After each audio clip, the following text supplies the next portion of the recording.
Oke guys, kembali lagi bareng gua yaitu Mimin, yakni admin di dalam channel Onisekai. Oke guys, hari baru, chapter baru. Di video kali ini Mimin akan membahas chapter Lookism yang terbaru cuy. Chapter yang endingnya sangat luar biasa, yakni chapter 481. Dan di chapter 481 ini Mimin setidaknya berhasil menemukan 5 poin dan juga 3 teori cuy. Apa aja 5 poin dan 3 teori itu? Nah, kalian tonton sampai akhir. Oke guys, seperti biasa, sebelum lanjut ke intro video, Mimin mau mengucapkan terima kasih banyak kepada kalian semua cuy. Kepada 1580 orang yang telah subscribe channel Mimin. Mimin ucapkan terima kasih banyak kepada kalian semua. Dan Mimin juga mengucapkan terima kasih banyak kepada kalian semua yang telah menonton dan mensupport channel ini cuy. Oh ya guys, dan jika kalian suka dengan video ini, boleh kalian like dan share ke teman-teman kalian. Dan jika kalian suka dengan channel Mimin, boleh kalian subscribe coy. Ya seperti biasa aja lah udah. Oke guys, gak usah banyak basa-basi lagi, kita langsung saja ke poin yang pertama. Let's go. Pada awal chapter ini kita diperlihatkan pertemuan antara Lee Ji-hoon dengan Hyojin cuy. Pada pertemuan ini mereka membahas mengenai bukti rekaman yang memperlihatkan Choi Dong-so saat melakukan penculikan kepada Baek Hang-yul cuy pada chapter sebelumnya. Dan bukti tersebut berada di sebuah flash disk cuy, kalau Mimin bilang ya. Dan di sini Lee Ji-hoon ingin bertukar flash disk tersebut dengan memperjelas dan juga informasi mengenai hal yang telah disampaikan oleh Park Hyung-suk cuy pada chapter kemarin. Ya benar, mengenai di mana Park Jin-young sebenarnya. Dan dialog ini membuat Mimin cukup terganggu guys. Seakan Lee Ji-hoon memperjelas hal yang sudah jelas. Dan untuk hal ini akan Mimin bahas di teori cuy. Tapi untungnya Hyojin masih bisa berpikir jernih. Dia menolak permintaan tersebut dan menolak ajakan dari Lee Ji-hoon untuk bertukar informasi. Dan hal tersebut membuat Lee Ji-hoon terkejut dan cukup kaget. Dia pun membicarakan bahwa bagaimana kita bisa bekerja sama jika kita tidak percaya satu sama lain? menurut Mimin, omongan Lee Ji-hoon ada benarnya cuy, nggak salah. Tapi woi, Lee Ji-hoon, lo itu sangat mencurigakan. Dan lo adalah tersangka dari tubuh kedua Choi Dong-so. Itu poin yang pertama. Oke, next, poin yang kedua. Oke guys, di panel ini kita diperlihatkan Hyojin yang agak ke-trigger dengan ucapan Lee Ji-hoon, sehingga dia mengira Lee Ji-hoon ingin mengambil keuntungan dengan bertukar flash disk tersebut. Dan Hyojin juga bilang, sesuai dugaan, LJ, kau. Nah, bukankah ini cukup mencurigakan guys? Karena dialognya terpotong di sini. Dan juga Hyojin menggunakan kata sesuai dugaan. Apakah Hyojin? Nah, untuk kelanjutannya akan Mimin bahas di teori cuy. Dan ya, ternyata Lee Ji-hoon hanya bercanda, kampret emang dia ya. Dia pun menyerahkan flash disk tersebut ke Hyojin. Dan bersamaan dengan itu Hyojin menyebutkan di mana Park Jin-young berada. Ya benar, Park Jin-young berada di base Il-Highway dan tidak berada lagi di anak perusahaan yang pertama cuy. Dan juga guys, taktik yang digunakan oleh Lee Ji-hoon adalah penuhi dulu kemauan dari lawan bicaramu, maka lawan bicaramu akan memberikan apa yang kamu mau. Dan ada satu bukti lagi kalau adalah orangnya Choi Dong-so. Karena di panel ini dia kan bilang, aku butuh Park Jin-young sekarang. Tapi guys, di panel selanjutnya Lee Ji-hoon malah bilang, jika kita tidak bisa mengalahkan Choi Dong-so, maka aku tidak perlu mencari Park Jin-young. Bukankah dua hal tersebut sangat kontradiktif guys? Sangat bertolak belakang. Semakin mencurigakan aja Lee Ji-hoon ini. Dan Mimin ada teori mengenai apa yang dilakukan oleh Choi Dong-so saat Lee Ji-hoon sudah tahu posisi tepat Park Jin-young guys. Dan ditambah lagi cuy, saat dia diberitahu bahwa kondisi Park Jin-young sangat buruk dan tidak bisa bertemu dengan Lee Ji-hoon, tapi Lee Ji-hoon malah memutuskan untuk menyerah bertemu dengan Park Jin-young dengan alasan Lee Ji-hoon adalah yang membunuh Kim Ga-brong. Tapi guys, kita sebagai pembaca tahu bahwa hal ini adalah kontra dengan pernyataan yang telah dikeluarkan oleh Park Jin-young guys. Itu poin yang kedua. Oke, next, poin yang ketiga. Oke guys, poin yang ketiga. Pada panel ini Lee Ji-hoon kan mengkonfirmasi bahwa dia yang membunuh Ga-brong.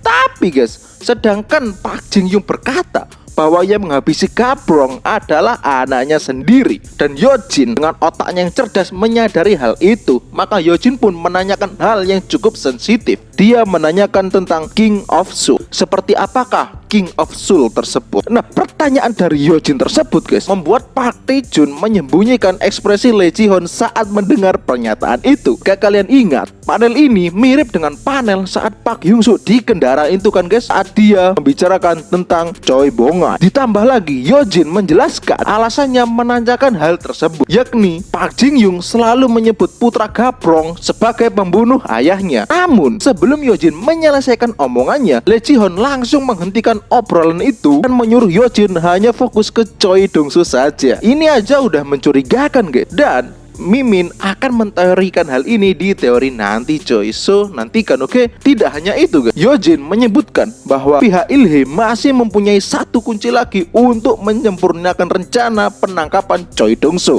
Yojin sudah mengirim seseorang ke tempat tersebut guys, dan panel pun berpindah ke Park Hyung-soo yang ada di Junriang. Tapi guys, apakah benar memang Park Hyung-soo yang dimaksud oleh Yojin ataukah orang lain? Mengingat pada panel di atas Ryuhei tidak ada di sana. Menurut kalian siapa guys orang tersebut? Komen di bawah ya. Oke, next poin yang keempat. Oke guys, panel beralih ke Park Hyung-soo yang sudah berada di Junriang, tempat tinggal Maharaja Jin Ho-bin. Dan ternyata Junriang banyak sekali orang dan kemungkinan akan ada acara penting. Ditambah orang-orang itu terlihat sangat kuat dan bukan orang biasa. Kita juga diperlihatkan seseorang misterius, karakter baru dengan gaya yang cukup nyentengan mobil buriknya cuy. Kata PHS ya. Tapi guys, pada panel ini Park Hyung-soo kan sempat merendahkan mobil tersebut sehingga pemiliknya sangat marah dan hampir membanting Park Hyung-soo. Tapi anehnya Park Hyung-soo sama sekali tidak bisa merespon apa yang telah terjadi, seakan orang itu telah melompati waktu dan bergerak sangat cepat guys. Dan siapa sebenarnya orang itu? Ataukah di sini memang Park Hyung-soo lengah atau orang itu yang terlalu kuat? Itu poin yang keempat. Oke, next poin yang kelima. Oke guys, pada poin yang terakhir, pada akhir-akhir ini panel beralih ke daerah pegunungan. Di sana sudah ada Go Seop dan juga Ma Tae-soo cuy. Namun tidak hanya itu, ada beberapa mobil yang datang dan ternyata orang yang berada di dalamnya adalah Raja Gen 1. Bahkan orang yang ditemui Park Hyung-soo di jalan tadi dengan gaya yang cukup nyenter adalah Raja Gen 1 yang bernama Na Chang-yeon. Dia adalah Raja Incheon cuy. Apakah dia bertemu dengan Daegu guys?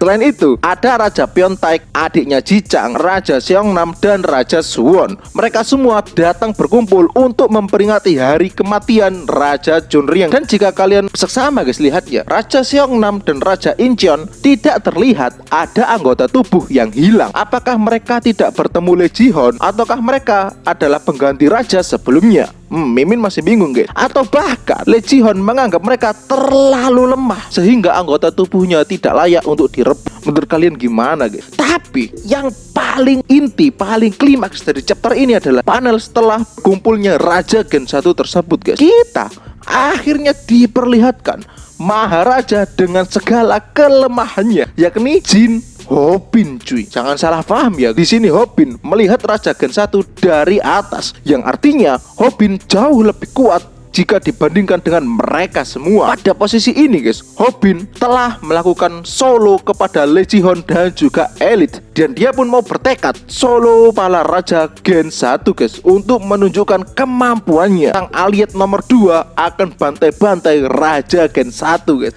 Tidak hanya itu, kita ditunjukkan masa lalu Jin Ho-bin bahwa dia akan dijadikan persembahan, dengan kata lain dijadikan tumbal cuy. Anjay, apakah Raja Junriang adalah penganut aliran sesat guys seperti mamahnya Yohan? Menurut kalian gimana? Komen di bawah ya. Tapi satu hal yang pasti, Ho-bin vs Raja Gen 1 pasti easy win cuy. Mimin pegang Jin Ho-bin. Menurut kalian gimana? Jin Ho-bin atau Raja Gen 1? Oke guys, itu tadi 5 poin yang dapat Mimin temukan. Sekarang kita akan beralih ke teorinya cuy. Let's go. Oke guys, teori yang pertama adalah teori mengenai dialog Lee Ji-hoon yang mengatakan di mana Park Jin-young. Oke guys, pada chapter sebelumnya Lee Ji-hoon kan juga bertanya kepada Park Hyung-soo di mana Park Jin-young. Dan dijawab oleh Park Hyung Suk bahwa Park Jin Young ada di anak perusahaan pertama. Tak lama kemudian, Choi Dong Soo datang ke anak perusahaan pertama dan mengatakan hal yang sama pada Park Hang Yul, di mana Park Jin Young. Namun Hang Yul tidak tahu apa-apa. Dia dihajar dan dibawa oleh Choi Dong Soo. Artinya apa guys? Choi Dong Soo tidak menemukan Park Jin Young di anak perusahaan pertama.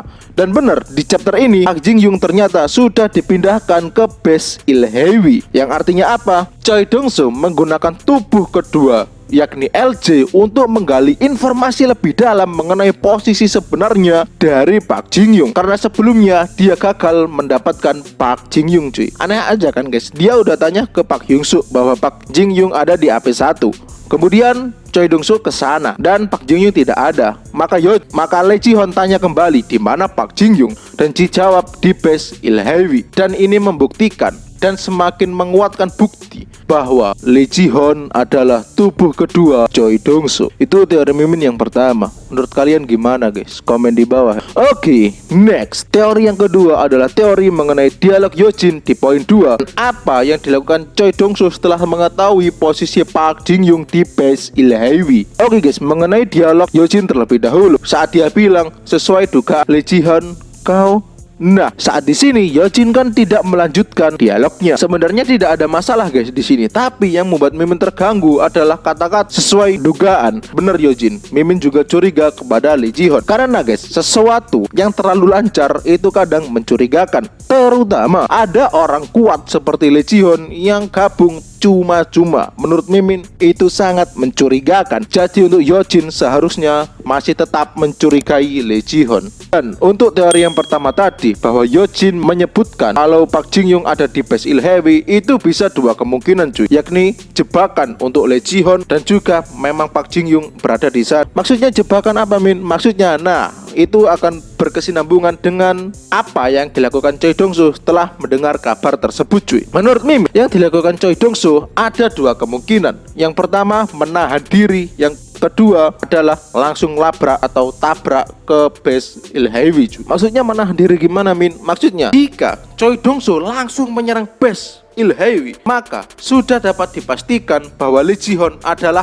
pengkhianat minimal, dan paling besarnya adalah tubuh kedua Choi Dong Soo. Karena yang tahu Park Jin Young ada di base hanyalah Yojin dan para petinggi Ilhewi. Park Hyung Suk saja mengira Park Jin Young masih berada di anak perusahaan pertama guys. Lalu langsung tabrak maksudnya gimana Min? Maksudnya Choi Dong Soo tidak peduli bagaimanapun keadaannya, dia langsung akan dobrak base Ilhewi. Dengan artian dia langsung menerobos masuk seperti saat di anak perusahaan pertama guys. Tapi ini sangat beresiko karena bisa saja itu hanya jebakan, sehingga Yojin bisa mengumpulkan bukti bahwa Choi Dong Soo dan Lee Ji Hon adalah bersengkongkol. Itu teori Mimin yang kedua guys. Menurut kalian gimana? Komen di bawah ya. Oke, next. Teori yang ketiga sekaligus teori yang terakhir. Alasan Lee Ji Hon langsung menghentikan obrolan Yojin.